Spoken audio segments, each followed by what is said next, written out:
What's going on, everyone? Badger here. Should have liked and sub, and let's get into this.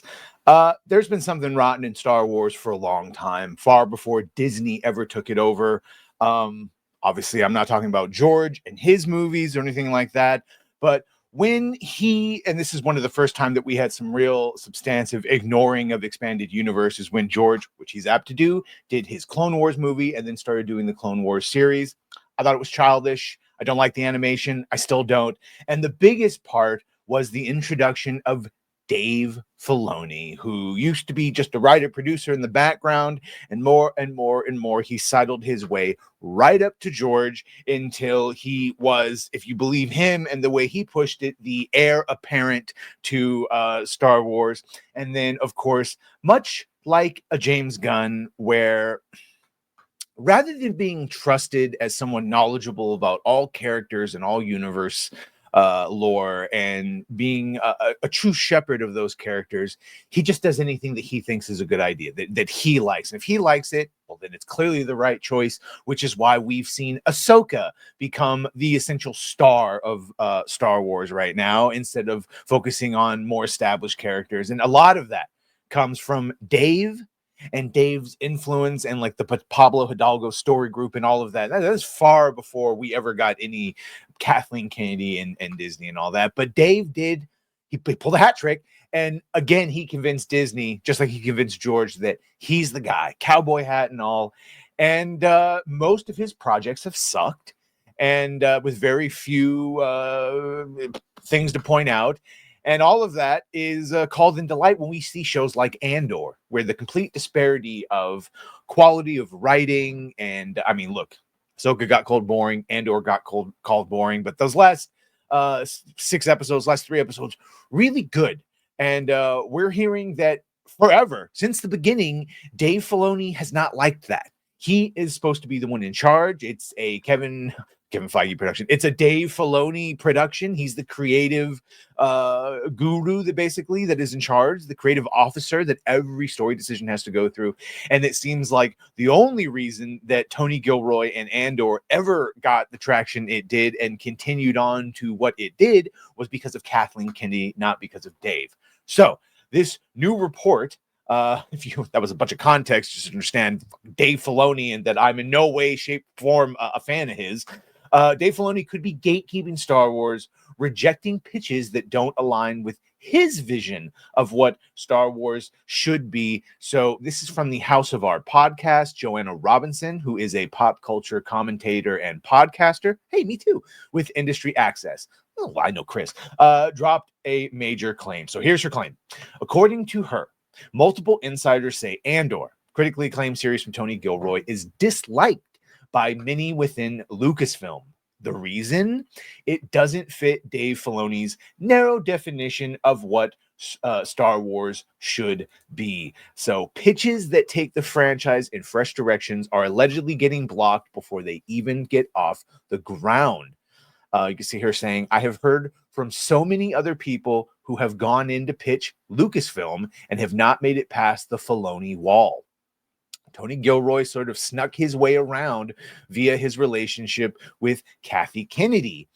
Robinson, of course, calls it the Filoni wall and paints a disturbing picture of a creative bottleneck where one man's preferences are dictating the future of $1 billion franchise. And you could have said the same thing about James Gunn, and you probably could have said the same thing about Kevin Feige over there at Marvel, where one man's preferences are dictating the future of $1 billion franchise. You see, despite widespread praise from fans and critics, Andor was reportedly treated as a nuisance internally, noting that many within Lucasfilm, with the exception of Kathleen Kennedy, don't like the way Andor is consistently referred to as the good one. She says there's been a quiet civil war between Filoni's camp and Gilroy's style, with the latter only succeeding thanks to Kennedy's personal support. I've heard stories like this before. This is the first time I've heard it like vocalized and put in written form, a little expose here. But yes, we have heard this before. And obviously, I explained to you in the beginning what they're going to explain to you, that Dave got all his clout from the beginning by working with George. And I mean, just to put you how manipulative I think the relationship was, George, who at the time was still in control, said, I want Ahsoka to die in Order 66, want Anakin to kill her. And Dave Filoni talked George out of it, used all the clout he had to get Ahsoka not killed in Order 60. And look at what he's done with Ahsoka since. She's now the star of everything. That's not George Lucas. That's not George Lucas's Star Wars. That's Dave Filoni's Star Wars. And Filoni admits this. That's him telling a cute little anecdote. George wanted to kill famously, but I talked him out of it. Even more telling, Filoni has been one of the most aggressively promoted supporters of the Acolyte. He is a male feminist, capital feminist. I was looking at the Star Wars subreddit, and they were like, I'm just curious, how come the armor is in charge of all the Mandalorians on that sect? And there's a bunch of cope answers. I'm like, oh, she's the best warrior. Even though she's like 4'3" and fights with a fucking hammer. She's not the best warrior. She's in charge because it was at the height of DEI, and we needed a strong woman to lead all the men around and push progressive feminism. That's why she's in charge. It was a Filoni decision, just straight up. And Favreau, because I've decided just doesn't know shit about Star Wars or anything. He just listens to what Filoni says. Okay. Oh, my kids like Lizzo and Jack Black. I'll put them in Mandalorian 3. That's the level of Favreau's contribution. So everything is Filoni.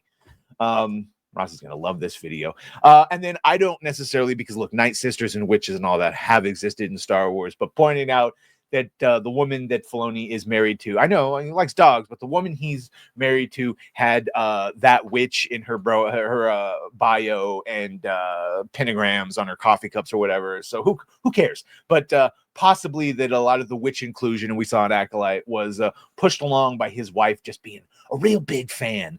And just wrapping up here, if the gatekeeping allegations are true, it confirms long-standing fears from the fan base that Lucasfilm's creative stagnation may not just be incompetence, it may be intentional. Creators with new ideas are reportedly hitting a wall unless their work conforms to a very specific set of tastes defined by Filoni himself. There's a reason we're not getting just straight white male Jedi going off and doing badass things, because he's a male feminist, hardcore, and he needs to push Ahsoka and Sabine and hot, the little short, angry one, Hottie or whatever, Shin Hottie, and that's it. So I kind of believe this. This sounds exactly in line with who Dave and what he is, and one of the consistent reasons why we haven't been getting good expanded universe is because from the beginning, Dave likes to ignore that expanded universe and takes people like Sam Witwer to explain him shit that he should know. Because Sam Witwer, who plays Galen Merrick, Force Unleashed, and plays Maul in the Clone Wars, he's an actual fan, actually knows the expanded universe, the likes of me or Ryan, really actually reads and plays the games and knows what he's talking about. And he should be in charge. But instead, we have Dave Filoni and his gatekeeping. Let me know what you think of all this. Holy hell, it went a little bit longer than I was expecting, but that's it. That's the story. Either way, make sure to like, share, and sub. If you have done that, thank you. If you're going to do that, thank you. And well, bye.